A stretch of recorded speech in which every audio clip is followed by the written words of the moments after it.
ایک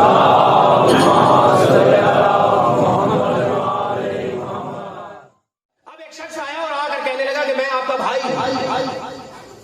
کسی سے بھی کہہ دیتا ہے کہ میں آپ کا بھائی ہوں, تو جب آپ کو یہ کہے کہ میں آپ کا بھائی ہوں تو آپ کا حق بنتا ہے کہ آپ اس سے پوچھیں کہ کون سے بھائی ہو, قابیل ہو یا حابیل. بھائی ہونا کمال نہیں ہے, وفادار بھائی ہونا کمال ہے. اب قابیل جیسا بھائی ہو تو اس بھائی کا کیا فائدہ؟ بھائی ہونا چاہیے جس میں وفاداری ہو. وفادار بھائی ہونا ضروری ہے. دو بھائی تھے اور دنیا میں جو پہلا قتل ہوا, جو پہلا فساد ہوا, وہ دو بھائیوں میں جھگڑا ہے, قابیل اور حابیل کا. اور لڑائی جھگڑا کس بات میں تھی؟ بالکل صحیح ہے. ایک چیز رکھی گئی اجناس, قربانی اللہ کی راہ میں دینے کے لیے وہ رکھی گئی, اوپر سے آگ آتی تھی, اس چیز کو جلا دیتی تھی, یعنی کہ قربانی قبول ہو گئی. حابیل نے اپنی اجناس کو رکھا, قابیل نے اپنی اجناس کو رکھا. اوپر سے آگ آئی, حابیل کی اجناس جل گئی. تفسیر قرآن, قربانی قبول ہوئی کس کی؟ حابیل کی. اب حسد کیا کس نے؟ قابیل نے. اور پھر ایک مرتبہ یہ ہوا کہ حسد بڑا, قابیل رضی اللہ تعالی عنہ نے حابیل رضی اللہ تعالی عنہ کو قتل کر دیا. نہیں آپ غور نہیں کر رہے ہیں کیا؟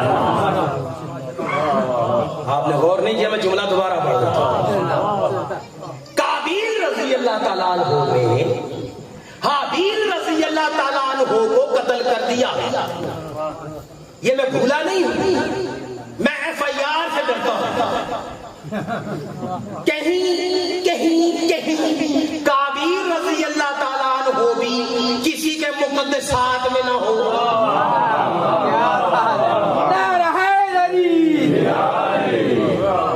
دیکھیں نا, معاشرہ ایسا ہے, گورنمنٹ آف پاکستان بیرونی ایجنڈے پر, اب اس سے زیادہ میں کھول کے بیان نہیں کر سکتا تھا, بیرونی فنڈنگ پر ہم سے یہ چاہتی ہے کہ ہم قاتلوں کو رضی اللہ کہیں.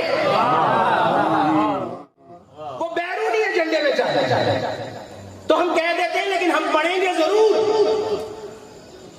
لگانا شاید پڑ جائے ہمیں رضی اللہ. اب رضی اللہ کہنے سے آپ پریشان نہ ہو جایا کریں, یہ ایک دعا ہے کہ اللہ تم سے راضی ہو. اب یہ تو اللہ کی مرضی نہیں, بات نہیں پہنچی شاید آپ, یہ تو اللہ کی مرضی ہے. اور یہ یاد رکھیے گا, جن سے وہ راضی تھا ان کے لیے علیہ السلام کہہ چکا ہے. اب اپنے تم بڑوں کو, بزرگوں کو بھی بچہ وہ بیان کر رہا تھا, اپنے بڑوں کو, بزرگوں کو اپنی دل کی خوشی کے لیے رضی اللہ کہہ رہے ہو. جن سے وہ راضی ہے انہیں وہ علیہ السلام کا تمغہ